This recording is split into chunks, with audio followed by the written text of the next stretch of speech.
Hoje nós iniciamos mais uma série de mensagens, né? O tema dessa série de mensagens é esse aqui, Surpreendidos pela Alegria. E a nossa intenção é falarmos sobre a felicidade, sobre a alegria e as perspectivas bíblicas sobre alegria e felicidade, porque muitas vezes nós não conseguimos entender. Às vezes nós temos uma busca pela felicidade, mas conectada com uma visão do mundo, de uma visão hedonista, de uma perspectiva onde a vida no presente, a existência como ela se constrói, ela tem um único propósito, que é promover a nossa felicidade, a nossa alegria. Então você tenta das maiores e das melhores formas possível alcançar essa felicidade. E nem sempre as pessoas conseguem isso, porque buscam por uma perspectiva que não é uma perspectiva conectada com as Sagradas Escrituras. Porém, do outro lado, existe aquele pessoal que pensa que alegria e felicidade não é coisa de Deus, né? Que Deus não se importa com a felicidade do ser humano. E nós estamos aqui justamente para provar nesses próximos domingos que Deus se importa sim com a nossa alegria, com a nossa felicidade, mas nós queremos mostrar como é que Deus se importa com isso. E como nós podemos ser surpreendidos pela verdadeira alegria encontrada em Cristo Jesus. Essa é a perspectiva bíblica. Para isso, eu quero convidar você a abrir hoje à noite a sua Bíblia comigo no Salmo 115. Salmo 115.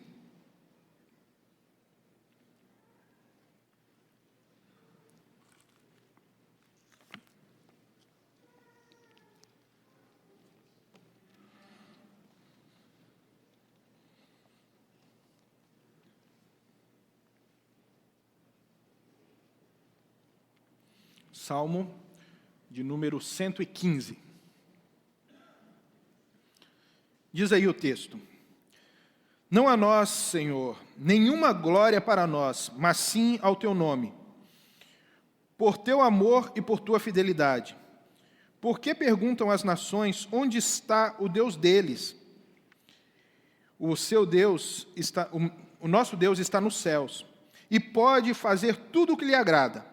Os ídolos deles, de prata e ouro, são feitos por mãos humanas. Têm boca, mas não podem falar. Olhos, mas não podem ver. Têm ouvidos, mas não podem ouvir. Nariz, mas não podem sentir cheiro. Têm mãos, mas nada podem apalpar. Pés, mas não podem andar. E não emitem som algum com a sua garganta. Tornem-se como eles, aqueles que os fazem, e todos os que neles confiam. Confio no Senhor, ó Israel. Ele é o socorro e o seu escudo. Confie no Senhor, sacerdotes. Ele é o seu socorro e o seu escudo. Vocês que temem ao Senhor, confiem no Senhor. Ele é o seu socorro e o seu escudo. O Senhor lembra-se de nós e nos abençoará. Abençoará os israelitas, abençoará os sacerdotes, abençoará os que temem ao Senhor, do menor ao maior, porque que o Senhor os multiplique. Vocês e os seus filhos. Sejam vocês abençoados pelo Senhor, que fez os céus e a terra. Os mais altos céus pertencem ao Senhor, mas a terra, Ele a confiou ao homem. Os mortos não louvam ao Senhor, tampouco nenhum dos que descem ao silêncio, mas nós bendiremos ao Senhor, desde agora e para sempre. Aleluia. Aleluia. O quanto é importante para você o louvor? O quanto é importante para você a adoração. Nós acabamos de participar de um momento de louvor comunitário, um momento gostoso, onde todos nós podemos cantar juntos. Mas o louvor é apenas música, o louvor é apenas um momento litúrgico que nós tiramos para juntos cantarmos. O louvor precisa ser muito mais que isso. O louvor é reflexo de uma alegria genuína e de um entendimento que nós podemos alcançar uma verdadeira felicidade no Senhor. E eu quero mostrar para vocês hoje como isso é importante. O livro dos Salmos é justamente essa coletânea de vários escritos poéticos que os os líderes de Israel, os israelitas, eles conservaram durante os anos, ao longo da história deles. E muitos desses salmos, eles refletem algumas situações que o povo estava passando, ou então situações que o escritor estava passando, porque o Salmo ele é recheado de uma relação profunda entre o poeta e Deus, entre o salmista e Deus, entre aquilo que ele está vendo Deus realizar e aquilo que está se passando no seu coração, entre aquilo que está acontecendo ao seu redor e aquilo que ele está sentindo. E aqui nós estamos diante de um salmo que fala sobre uma situação muito crítica na história de Israel. É bem provável que aqui eles estão se referindo àquilo que aconteceu no período babilônico, ou do exílio na Babilônia. Os babilônicos tinham entrado em Israel e tinham levado todo aquele povo cativo, escravo. E durante várias décadas eles ficaram como escravos na Babilônia. E logo depois eles retornaram para Israel. E aquele tempo foi um tempo duro, um tempo de tristeza. Diz as Escrituras que eles se sentavam à beira do rio e choravam de saudade da sua terra. Choravam, pranteavam, porque a sua terra, o seu povo estava sofrendo. O povo tinha passado por uma escassez muito grande naquele local, tanto é que muitas mães perderam seus filhos por causa da fome, e para não morrerem de fome, precisavam se alimentar da carne dos próprios filhos. Era uma situação terrível, uma situação profundamente dolorosa em Israel. E aí o salmista vem tentando falar um pouco a respeito daquilo que ele estava sentindo e do que as outras pessoas estavam falando com ele, como as outras pessoas estavam interpretando toda aquela realidade. Eu não sei você, mas eu passei por muitos problemas, muitas dificuldades na minha vida. Eu não sei você, mas a minha história também teve muitas situações complexas e tristes. Não só a história recente, mas a história passada também foi muito complicada. Eu vou contar alguma coisa para vocês agora, que eu acho que eu nunca contei para ninguém. Então vai ser segredo. Tá? Eu nunca falei para ninguém aquilo que já se passou no meu coração. Aquilo que, como eu percebi a vida, da minha infância, da minha adolescência e parte da minha juventude. Eu tinha uma ideia, nessa época, de que eu não podia ser feliz. E eu não podia ter nenhuma alegria. Eu me privava, muitas vezes, de alguma alegria, de alguma felicidade, e tinha medo de ter alguma alegria, alguma felicidade, porque parecia que todas as vezes que eu tinha uma alegria, uma felicidade maior, logo depois, se eu me alegrasse, eu teria uma frustração ainda maior. Eu teria uma tristeza ainda maior. Parecia que alguém estava me perseguindo.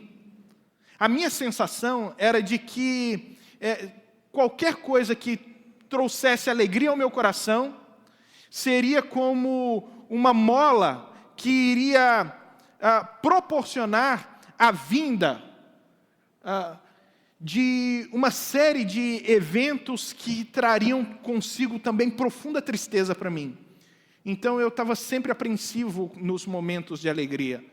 Eu estava sempre apreensivo nos momentos que eu tinha felicidade.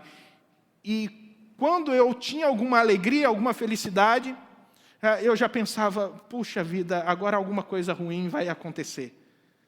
E eu vivi isso durante um bom tempo da minha vida, até que eu comecei a olhar para Deus e a confiar nele. E eu comecei a olhar para Deus de uma maneira diferente. Eu comecei a olhar para Deus não apenas como alguém que está ali para fazer um bem para mim, ou para trazer uma alegria para mim. Eu comecei a olhar para Deus como sendo Deus a minha própria alegria, como sendo Ele a própria fonte da minha alegria. E é justamente sobre isso que eu quero tratar com você aqui hoje à noite. A fonte da verdadeira alegria. Quando nós olhamos para as nossas alegrias, para as nossas felicidades, muitas vezes nós conseguimos colocar nomes. E nós conseguimos até mesmo definir momentos, datas específicas. Mas eu quero propor para você uma visão bíblica que é muito maior do que essa. Porque o salmista, Davi, ele vai dizer assim: assim como a corça anseia por águas, a minha alma anseia por ti. Como terra seca, a minha alma anseia por ti. É uma ansiedade pelo próprio Deus. É uma ansiedade, uma necessidade do próprio Deus. E entenda, qual é o problema disso hoje? É que se eu perguntar para você, você está ansioso por Deus? Você tem a necessidade de Deus? Você tem o desejo por Deus? É bem provável que a maior parte diga que sim. Mas eu vou afirmar categoricamente que a maior parte daqueles que vão falar sim estão enganados. Estão enganados e estão mentindo para si mesmos. Porque uma coisa é você ter anseio por Deus. Outra coisa é você ter anseio por aquilo que Deus pode fazer por você. Muitas vezes nós nos reunimos para cantar, para adorar, para ouvir a mensagem, não porque nós queremos Deus, não porque nós estamos atrás de Deus, não porque o nosso coração, como o coração de Davi, anseia por Deus, mas é porque nós estamos atrás das soluções que Deus pode dar às nossas vidas, às nossas necessidades, as soluções que Deus pode dar àquilo que nós queremos alcançar. Isso é um problema muito grande. Porque, de fato, nós estamos nesse processo apenas criando ídolos e colocando Deus como realizador daquela nossa idolatria. Nós queremos algo mais que Deus. E Deus precisa nos dar porque talvez Ele seja o único capaz de nos dar aquilo que vai satisfazer o nosso coração. Mas nada nesse mundo tem a capacidade de satisfazer o nosso coração. Já diria C.S. Lewis que nosso coração ele parece ter um vazio eterno. Porque somente aquilo que é eterno pode preencher essa necessidade. E se não existe nada nesse mundo que pode preencher a necessidade do nosso coração, quer dizer que nós não fomos feitos para esse mundo. Quer dizer que alguma coisa está desconectada a respeito da nossa expectativa e da expectativa de Deus sobre a nossa relação com Ele. Porque às vezes estamos nos relacionando com Ele simplesmente para obter coisas e não para obtê-lo. E aí o salmista, nesse salmo que acabamos de ler, começa dizendo: não a nós, Senhor, não a nós. A glória seja somente tua. A glória seja somente tua. E nós temos um problema com essa doutrina. A doutrina da glória de Deus é um problema para nós. Porque muitas vezes nós temos uma ideia muito complexa a respeito de Deus. E é porque nós temos essa ideia complexa sobre quem Deus é e como Ele se relaciona conosco, é que nós não conseguimos encontrar nele a nossa suficiência, a nossa alegria. Nós não conseguimos ter nele o gozo que Ele gostaria que nós tivéssemos. Porque, em primeiro lugar, seja sincero, qual é a visão que você tem a respeito de Deus? Quando você pensa em Deus, quando você consegue imaginar Deus, como é que você imagina? Como é que Ele passa na sua cabeça a imagem de Deus? Vamos ser sinceros. Um velho, sentado num trono, com uma barba branca, um cabelo branco, um cetro na mão e uma coroa na cabeça. E Ele bravo, porque a coisa aqui embaixo está tudo atrapalhado. Essa é a imagem que passa na nossa cabeça. A imagem que passa na nossa cabeça, quando nós pensamos em Deus como Pai, é de um pai completamente frustrado, de um pai chato, um pai que não está feliz, que não está alegre, porque ele não tem motivo de estar alegre. Olha a bagunça que está essa casa. Olha a bagunça que estão as coisas aqui embaixo. Então ele não tem como estar alegre com seus filhos. Ele não tem como estar alegre com nada. Então ele é esse pai chato que o tempo inteiro está nos reprovando, nos reprovando, nos reprovando. Por quê? Porque ele é insatisfeito com a vida. Ele é insatisfeito com a realidade dele. Ele é insatisfeito com a criação dele. E nós olhamos para Deus e esse Deus é um Deus chato. Infelizmente, a maior parte da nossa visão de Deus, a nossa percepção dele é assim. Deus é o cara insatisfeito, que está lá em cima, simplesmente esperando o momento certo para me condenar. E essa visão é completamente contrária à visão das Escrituras.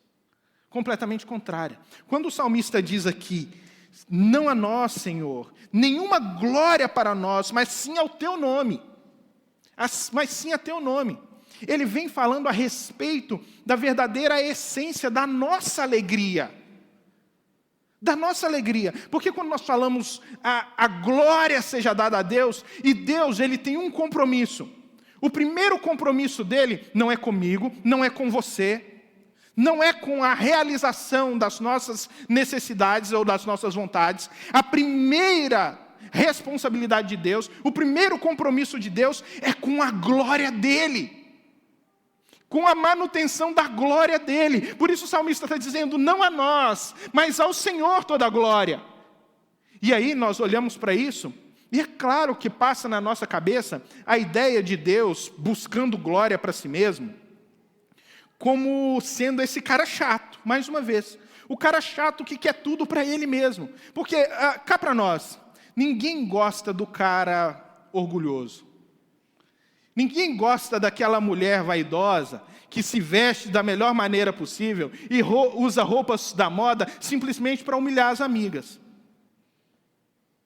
Usa a bolsa chique de marca simplesmente para que a marca dela converse com a marca da outra e no momento em que as marcas começam a se conversar, ela se sente melhor do que a outra porque tem a marca melhor. Ninguém gosta da mulher assim, ou gosta?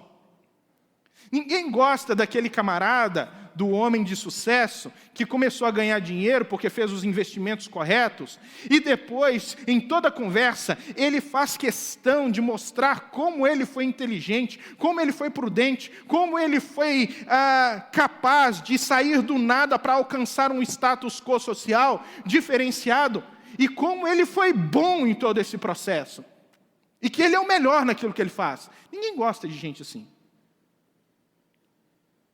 Você até escuta a primeira vez, e você até elogia a beleza dela na primeira vez,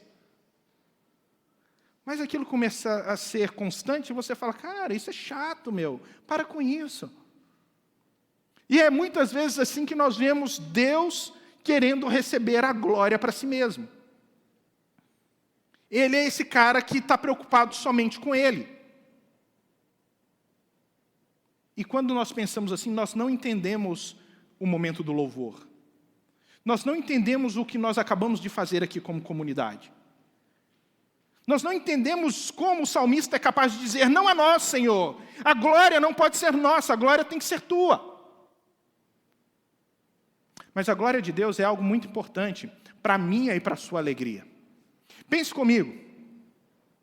Quando nós precisamos buscar alegria, quando nós precisamos buscar vida, quando nós precisamos buscar felicidade, quando nós precisamos buscar amor, quando nós pensamos no padrão máximo de tudo que é bom, em quem nós pensamos? Nós pensamos em Deus, esse é o caráter dele. Deus, ele é o ser que é capaz de realizar todas as coisas.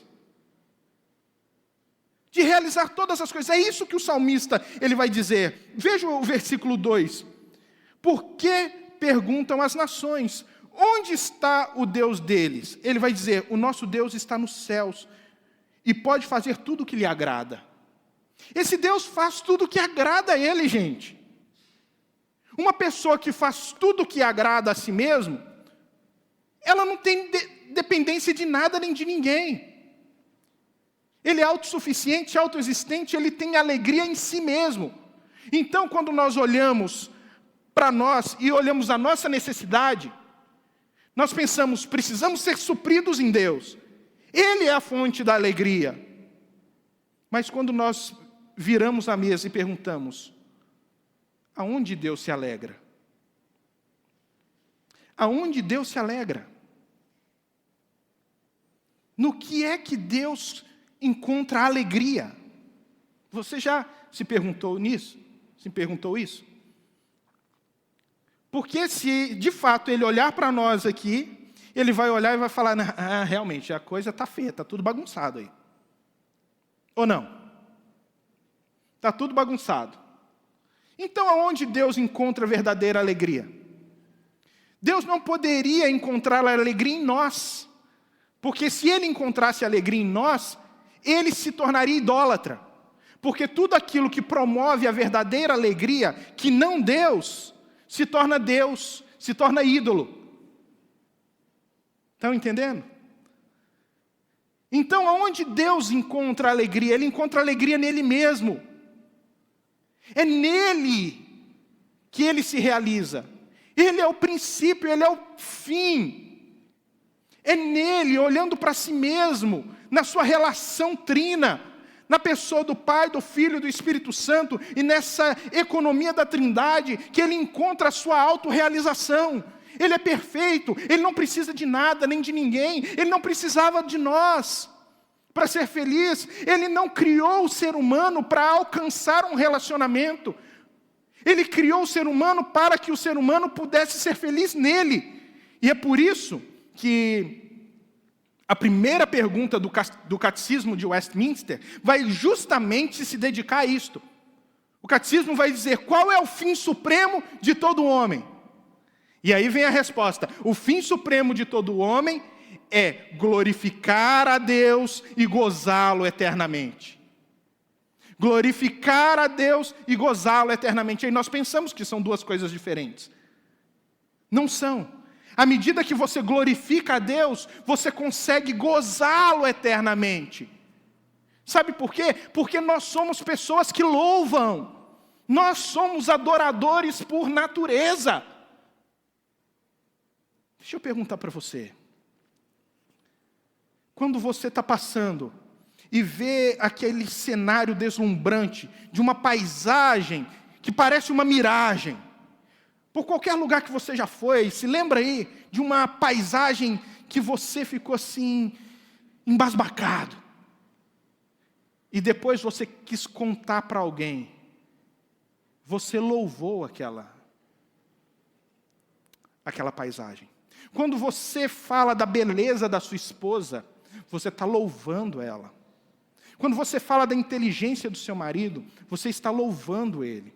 Quando nós falamos a respeito das coisas belas que estão ao nosso redor, nós estamos o tempo inteiro louvando coisas, porque louvar nada mais é do que exaltar as qualidades.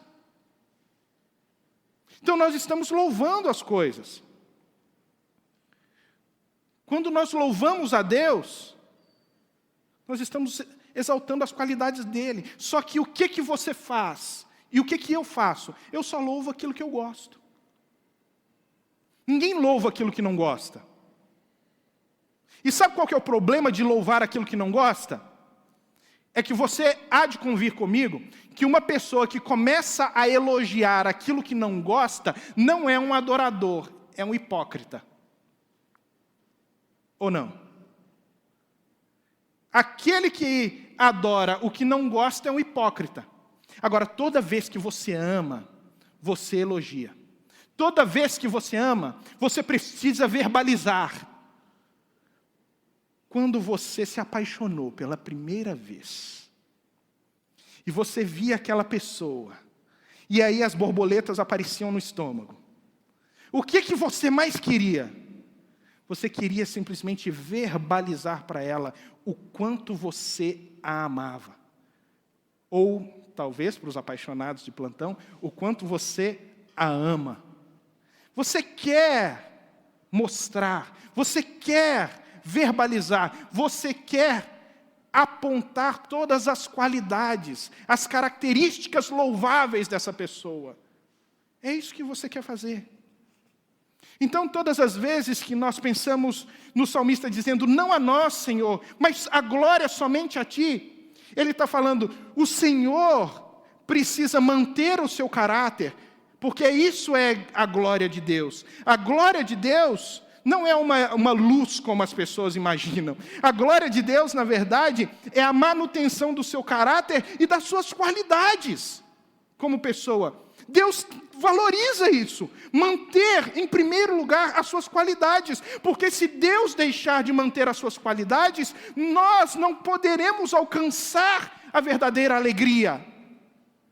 Porque só alcançaremos a verdadeira alegria quando entendermos que as qualidades de Deus, a fidelidade de Deus, o amor de Deus é que mantém a nossa verdadeira felicidade e alegria. Então nós falamos, Senhor, o fim supremo da minha vida é glorificar ao Senhor. É mostrar ao mundo que o Senhor mantém o seu caráter e todas as suas qualidades. Esse é o fim supremo. E à medida que eu faço isso, eu encontro gozo, eu encontro alegria, eu encontro prazer, à medida que vou louvando ao Senhor. É isso que o salmista está dizendo. Eu louvo o Senhor pelo teu amor, pela tua fidelidade, como o Senhor é bom. O Senhor tem cuidado de mim. Aí, ele continua dizendo, por que perguntam as nações, onde está o Deus deles?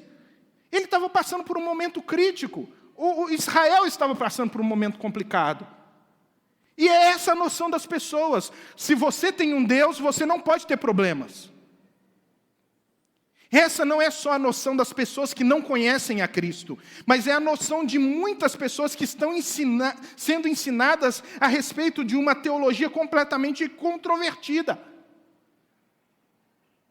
De você pensar que é a ausência de problemas que torna você feliz. Não é a ausência de problemas que torna você feliz, mas é a confiança de quem é o seu Deus que torna você feliz. Aí ele vai dizer, o meu Deus, ou o nosso Deus, está nos céus, e faz tudo o que o agrada. Ele está dizendo, o nosso Deus está onde ele sempre esteve, no controle de todas as coisas.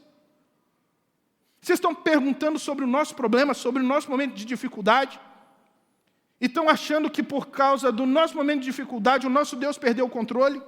Não, o nosso Deus continua no controle de todas as coisas. O nosso Deus continua organizando todas as coisas. O ciclone, agora o Dorian acabou de passar, destruindo, deixando centenas de milhares de pessoas desabrigadas, mortos. A Indonésia sofreu com a catástrofe do tsunami. O Haiti sofreu com o terremoto e depois com ciclones também. Aonde está Deus em tudo isso? Aonde está Deus em tudo isso? Nossa resposta é clara. Ele continua nos céus, no controle de todas as coisas. Porque Ele está fazendo tudo o que agrada a Ele. Ou seja, Ele está construindo todas as coisas que o agradam. Mas como assim, pastor? Você está dizendo que todas essas situações estão no controle de Deus? Sim, Deus não perde o controle de nada. O problema é que nós não conseguimos fazer a leitura máxima da construção desse Deus, da história, de como Deus constrói a história. Eu me lembro, quando eu era criança, eu já contei essa história aqui há alguns anos, e a minha avó, ela ganhou um tear do meu avô. Meu avô construiu um tear para ela e ela fazia tapetes. E ela pegava aqueles retalhos de pano que as empresas jogavam fora para fazer tapete, para vender, para ajudar a pagar as contas de casa. E eu era muito criança e eu ficava ali brincando nos pés dela. E ela ficava pegando e tecendo, né, passando cada um daqueles retalhos de pano. E eu olhava para aquilo e falava, mas que coisa feia. E eu ficava brincando, olhando aquilo ali, porque ela colocava aquele tear nos pés dela, e eu brincava nos pés dela, e eu olhava aquilo de baixo para cima e falava, mas que coisa feia. E no meio de daquele pano branco, lindo, ou daquela brancura, ou daquele desenho, ela colocava um fio preto naquilo. E eu falava, gente, estragou. Estava até ficando bom, mas agora estragou. E você não vai entendendo. Até que você vai brincando nos pés dela, brincando com a sua visão infantil da vida. E de repente você sobe no sofá e sobe nas costas dela. E você consegue olhar, ao invés de baixo para cima, você enxerga de cima para baixo. E você começa a enxergar e perceber que cada fio daquele, cada retalho daquele, tinha um propósito. Fazia com que aquele tapete ganhasse vida, ganhasse beleza, encontrasse o seu propósito. Assim é a vida. Deus está construindo e às vezes algumas coisas elas acontecem, elas nos tiram a tranquilidade. Ciclones entram não só na vida das nações, mas na nossa vida e causam certas destruições, mas Deus não perdeu o controle. Ele está construindo um grande tapete da minha vida, da sua vida e da história humana. E segundo as Escrituras, tudo isso vai contribuir para que o povo dele alcance alegria indizível na presença dele. Por isso o salmista está dizendo, o meu Deus está nos céus, e Ele faz tudo o que o agrada. Essa é a percepção do próprio Jó, no momento em que ele perde tudo. A mulher dele fala, Jó, você ainda conserva a sua integridade, amaldiçoa a Deus e morre. Ele diz para a mulher, mulher, você está falando como se fosse doida, louca. Deus me deu o bem, e agora Ele está me fazendo mal, e eu não vou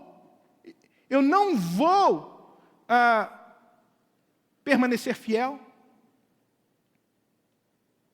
Mas nós sabemos que quem estava por trás daquilo ali era Satanás. Diz as Escrituras que Satanás saiu dali e foi tocar no corpo de Jó e fez com que ele apodrecesse de ferida dos pés à cabeça, feridas purulentas que ele precisava ficar se rapando com um caco de telha. E ele fala, eu não vou amaldiçoar a Deus. E ele vai dizer, porque eu sei que o meu Redentor vive e por fim se levantará sobre a terra. Porque o Jó vai dizer, nenhum dos seus planos pode ser frustrado. Nenhum dos seus planos pode ser frustrado. Jó sabia que Deus estava construindo o tapete da sua vida. E por mais que um fio ou outro negro entrasse naquele tapete, aquilo ainda assim serviria para embelezar toda a história. Aí o texto continua. Os ídolos deles, de prata e ouro, são feitos por mãos humanas. Têm boca, mas não podem falar. Olhos, mas não podem ver. Têm ouvidos, mas não podem ouvir. Nariz, mas não podem sentir cheiro. Têm mãos, mas nada podem apalpar. Pés, mas não podem andar. E não emitem som algum com a garganta. Tornem-se como eles, aqueles que o fazem, e todos os que neles confiam. Ele vem agora falando, se vocês estão perguntando aonde está o meu Deus, eu vou perguntar para vocês melhor, aonde está o Deus de vocês? Porque vocês estão colocando a confiança de vocês em coisas fúteis. Naquela época, eram estatuetas. Israel não admitia estatueta. Israel não admitia imagem para a representação do seu Deus. O seu Deus era soberano, ele é glorioso, ele é exaltado, ele não pode ser visto através de uma forma, porque ele é espírito. Essa é a ideia de Israel do seu Deus. Aí ele pergunta, mas vocês é que estão enganados. O meu Deus continua reinando, mas e o Deus de vocês? O Deus de vocês não pode fazer nada por vocês. Vocês colocam a confiança neles e vocês acham que Ele vai suprir a alegria, a felicidade, que Ele pode gerar inteireza em vocês e tornar vocês pessoas inteiras, mas vocês estão colocando a fé de vocês em coisas fúteis. Nosso coração é uma fábrica de ídolos, já dizia João Calvino. E como é fácil nós tirarmos de Deus essa capacidade de ser a fonte da nossa alegria e colocarmos a fonte da nossa alegria em outras coisas. Nós achamos que o dinheiro vai ser a fonte da nossa alegria. E nós participamos da igreja a fim de que Deus nos supra de dinheiro. Nós achamos que é o trabalho a fonte da nossa alegria. E nós participamos da igreja achando que Deus vai garantir o nosso trabalho ou a nossa promoção, ou o bem-estar da nossa empresa. Nós achamos que é a pessoa que nós amamos a fonte da nossa alegria. E nós participamos da igreja a fim de fazer com que ela fique do nosso lado. Nós somos assim, nós somos esquisitos. Somos esquisitos porque colocamos as nossas forças, os nossos sonhos, as nossas alegrias em coisas passageiras. E chegamos até Deus a fim de conversar com Ele, para impor a Ele a nossa vontade. Você ama sua esposa demais. E nós somos tão esquisitos a ponto de fazer o que eu vou acabar de falar para vocês. Você ama sua esposa e você provavelmente já descobriu que ela tem defeitos. Você já descobriu que ela tem defeitos. Então você chega para Deus e começa a fazer um monte de pedido para Ele. Senhor, muda ela. Muda ela, Senhor. Muda ela nessa situação. Faz ela parar de fazer isso, parar de fazer aquilo, ser geniosa. Faz ela parar de falar, faz ela parar de reclamar. E você começa a pedir a Deus um monte de coisa sobre ela. Porque você acredita que você sabe o que é melhor para ela. Assim você faz com Deus, você já percebeu? Deus, faz na minha vida isso, faz na minha vida aquilo, faz na minha vida... Porque você acha que você sabe mais do que Deus o que é bom para você. Nós somos esquisitos. Nós procuramos a Deus não como Davi, o Senhor é a minha fonte. O Senhor é a fonte de alegria para a minha alma. Como terra seca, eu estou ansiando pelo Senhor. Nós criamos esses ídolos falsos, essas mentiras, esses enganos. O mundo promove a idolatria e, ele faz uma propaganda, um propagandismo a respeito do amor, do sexo, das drogas, faz a respeito do sucesso, da fama, colocando tudo isso como idolatria, do dinheiro, de viagens, colocando tudo isso como sendo sinônimo da alegria. E quando você compra isso do mundo, você vai perceber no final que ele não entrega aquilo que ele prometeu. E que todas essas promessas são vazias. Todas essas promessas são vazias. Todas elas são vazias, porque não preenchem o buraco que existe no seu coração e no meu coração. E aí nós começamos a ter medo, às vezes, da felicidade. Porque logo depois da felicidade vem um desgosto. Logo depois do momento da alegria vem um problema. Vem uma dificuldade. E ninguém pode controlar isso. Ninguém pode controlar isso. Você não pode controlar isso. Eu não posso controlar as vicissitudes da vida. A vida é dramática. Uma hora ela está bem, outra hora já não está. Ela não tem uma linearidade. É um sobe e desce. Parece uma montanha russa. As nossas emoções, ora estão em cima, ora estão embaixo. E se eu não tiver em quem me agarrar, em quem depositar minha confiança, aí realmente eu me afundo em uma depressão, eu me afundo numa profunda tristeza, porque nada vai poder suprir, porque eu vou descobrir que apesar de tentar controlar todas as coisas ao meu redor, eu não tenho força para isso. Eu não tenho condição disso.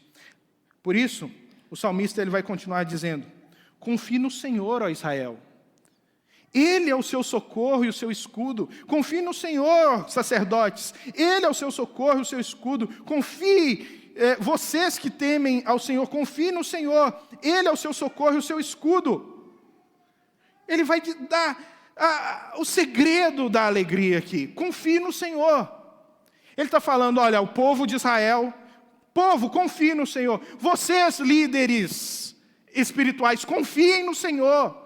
Mesmo que a coisa não esteja andando de acordo com aquilo que vocês esperavam, confie no Senhor.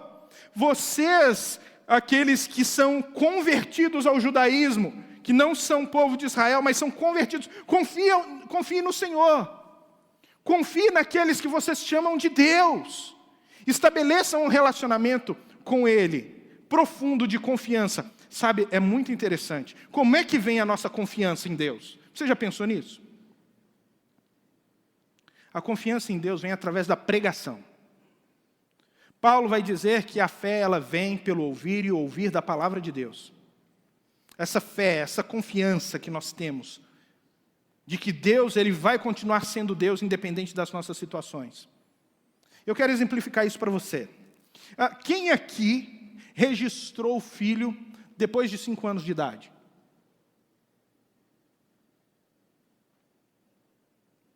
Ninguém? Quem aqui registrou o filho, então, com 15 anos de idade? Não. Vocês registraram o filho com quanto tempo? Quanto tempo? Um dia? No mesmo dia? Legal. E o mais interessante é que essas crianças, elas confiam em você. Confiam em você. Você já percebeu que elas confiam em você? Você não deveria ter esperado mais tempo, lá os 7, 8, 15 anos talvez, para sentar com ela e conversar com ela e perguntar assim, você quer que eu seja seu pai? Quer que eu seja sua mãe? Porque vocês vão confiar em mim? Você vai confiar em mim? Bater esse papo, perguntar para ela. Você não fez isso, fez? O que você fez para ela?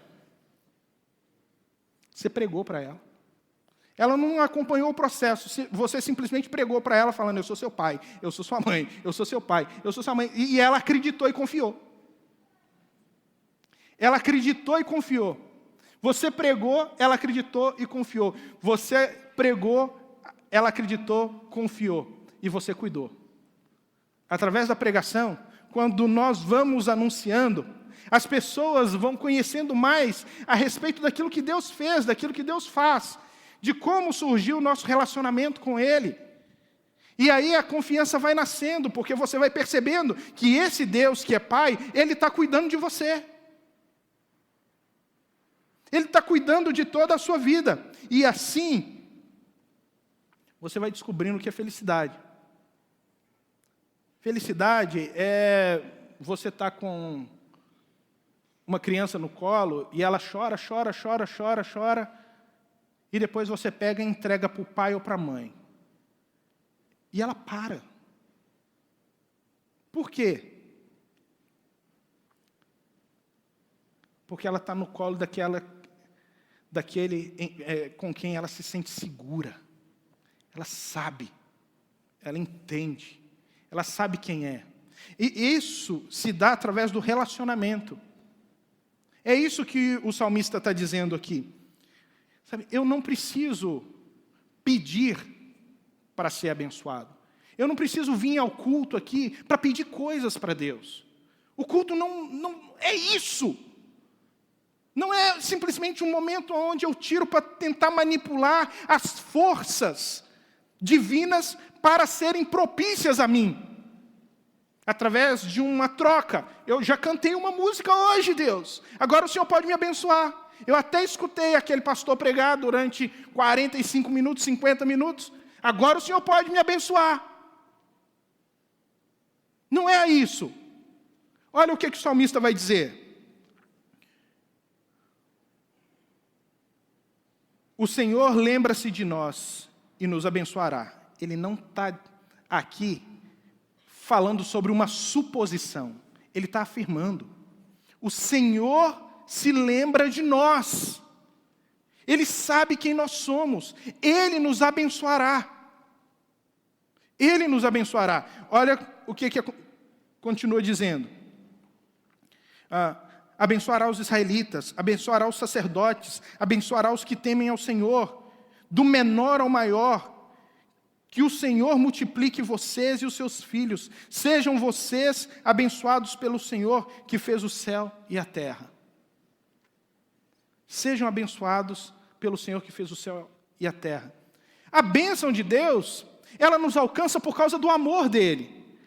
Assim como o pai gera confiança no filho, porque o pai supre as necessidades dele, está cuidando.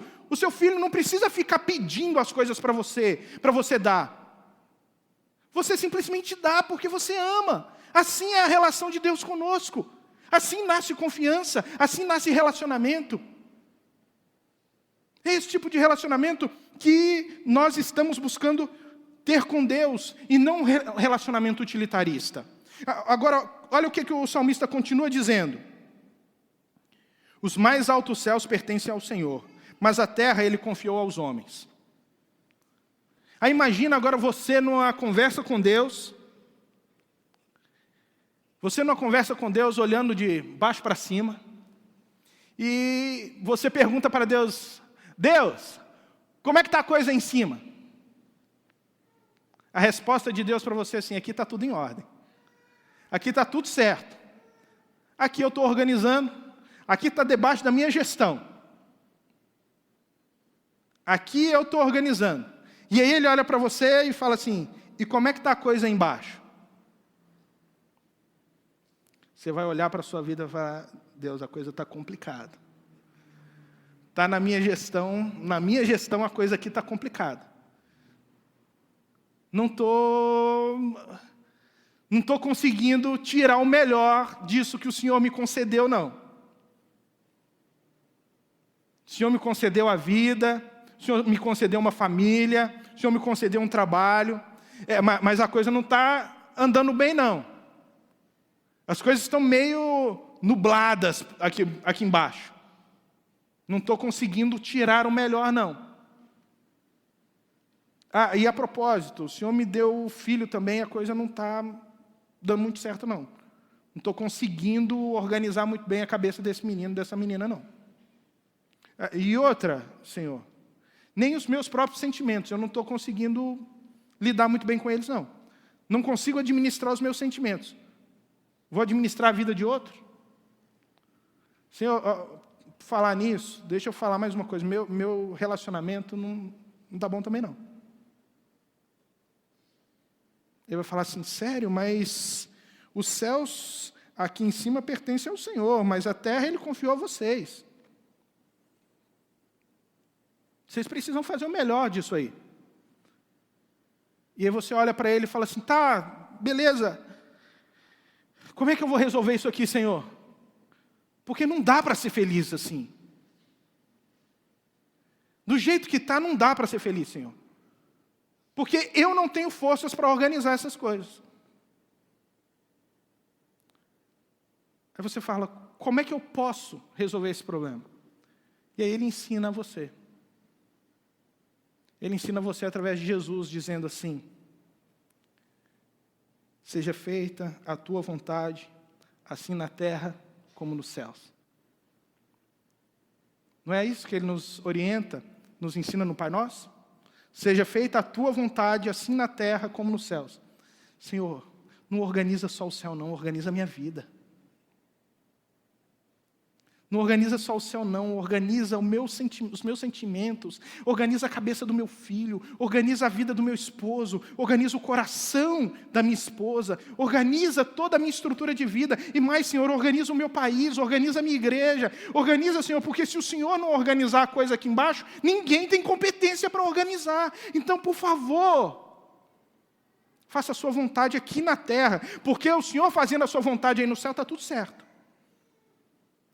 O que nós precisamos é da vontade do Senhor sendo feita aqui na terra. Ou seja, trocando isso em miúdos, não é você fazer a sua vontade que vai gerar felicidade em você, mas é você fazer a vontade de Deus. E isso vai proporcionar verdadeira alegria, porque Ele é a fonte. Ele é a fonte da nossa alegria. Então nós podemos encontrar essa verdadeira felicidade nele. E aí, ele vai dizer assim: os mortos não louvam ao Senhor, tampouco nenhum dos que descem ao silêncio, mas nós bendiremos ao Senhor, desde agora e para todo sempre. Ele está falando assim: morto não louva ao Senhor. Aí ele volta àquilo que ele fez lá no início. Morto não louva ao Senhor. Sabe por que o morto não louva ao Senhor? Sabe por quê? Porque morto não ama. Morto não ama. Morto não tem condição de amar. A gente louva aquilo que a gente ama, está lembrado? A gente louva aquilo que a gente ama. Então, seu relacionamento com Deus é estabelecido através de amor, de confiança.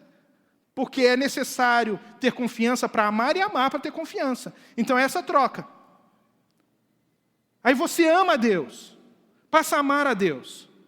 O problema disso é que tem muita gente morta, mesmo que esteja viva.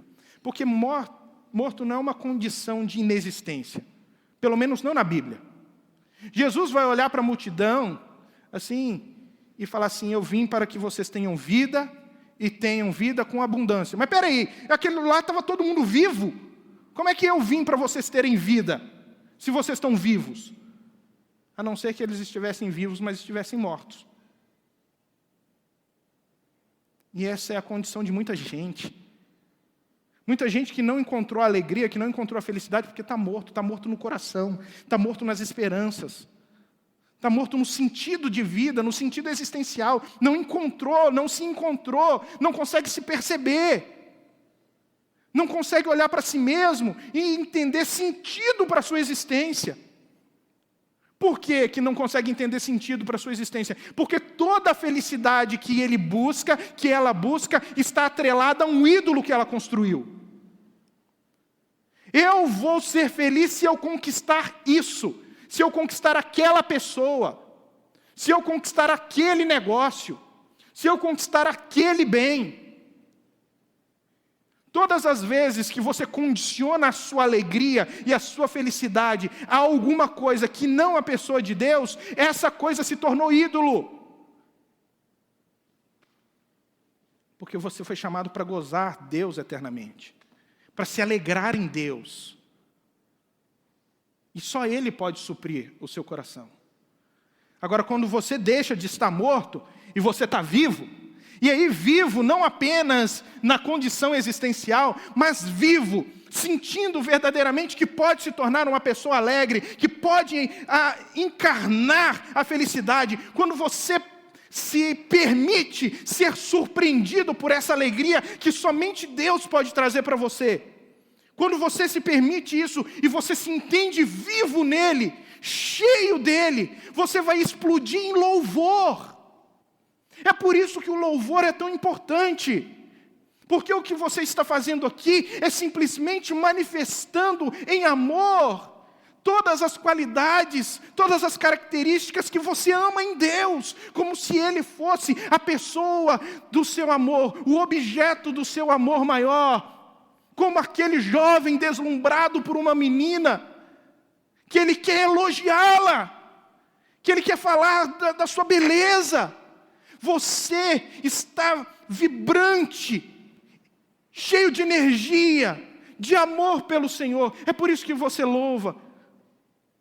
O amor, ou melhor, o louvor, é fruto de uma consciência de alegria em Deus. O louvor é consequência da nossa alegria em Deus. Você não louva quando você está triste. Paulo vai falar assim: está alegre?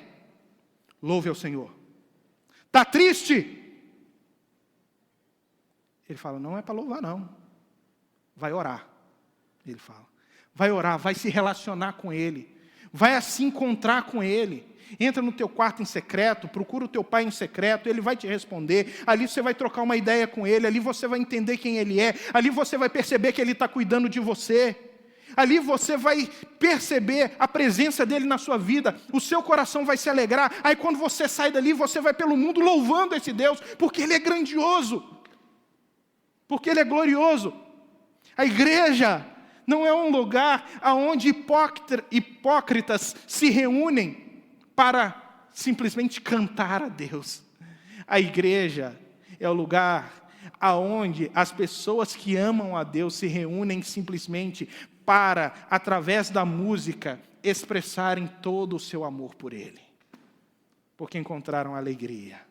Que o Senhor nos abençoe e que essa palavra aqui, final, faça parte da nossa vida.